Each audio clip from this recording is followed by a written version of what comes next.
to the program. Let's go over your perspective of how events are transpiring right now in Gaza and the occupied West Bank. And also, I'd like to highlight those final comments in our news piece as the Palestinians are the most united they have been in recent memory now in the face of the recent Israeli aggression. Yeah, I think, first of all, I'd like to condemn the Israeli aggression on Gaza and Jerusalem. The reason these events are happening are because Israeli occupation has gone on for over 70 years. There is a sense of apartheid in the division between Israelis and Palestinians. There were restrictions placed on the Al-Aqsa Mosque. There is the evictions of Palestinians from their homes, which they've had for generations in the Sheikh Jarrah camp. And we've seen an abject failure on the part of the Palestinian leadership in terms of the PLO. They've been absolutely absent during this crisis. And I think, people in Palestine are starting to finally believe that the approach and the foreign policy agenda of the international community has utterly failed.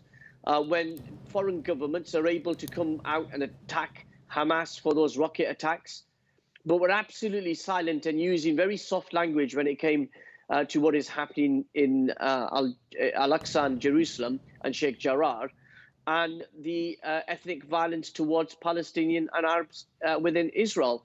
And so I think the world is beginning to see that the actions of the Israeli is of a desperate government that has no interest in valuing human life. And for that, the world is going to pay a heavy price. What about the Arab world, the Arab governments?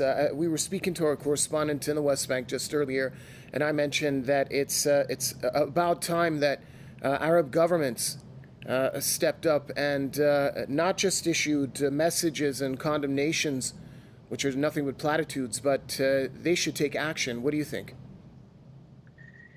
I think the Arab governments have failed over 70 years. So why are we looking to these Arab governments? They've sold the Palestinians out.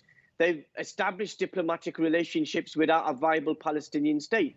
They claimed when they signed those agreements last year that it was done to protect the Palestinians, to stop the violence, to stop the occupation and stop the illegal settlements. None of that is true.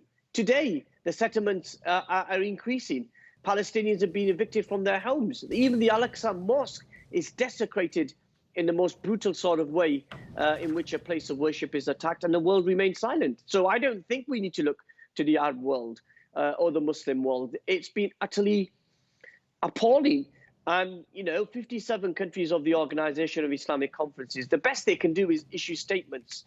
There should be a collective meeting about, holding Israel, but also holding the international community responsible. As I said, Joe Biden and Antony Blinken, Boris Johnson and Dominic Raab and other foreign leaders who were very quick to condemn Hamas rockets, but were completely silent or very, platitudes that were released when the violence was instigated towards a place of worship. And let's just turn that around. If it was a synagogue being desecrated in that way, if it was a church being desecrated in that way, what would the reaction be from the international community? It's absolutely appalling. But the one glimmer of hope, if I may say so, just briefly, is that the international community, the people of the world, humanity around the world is beginning to finally see that Israel and its killing of innocent Palestinian children and innocent people in the West Bank and now in Gaza is a crime against humanity and it's apartheid, and the world is coming out to speak out.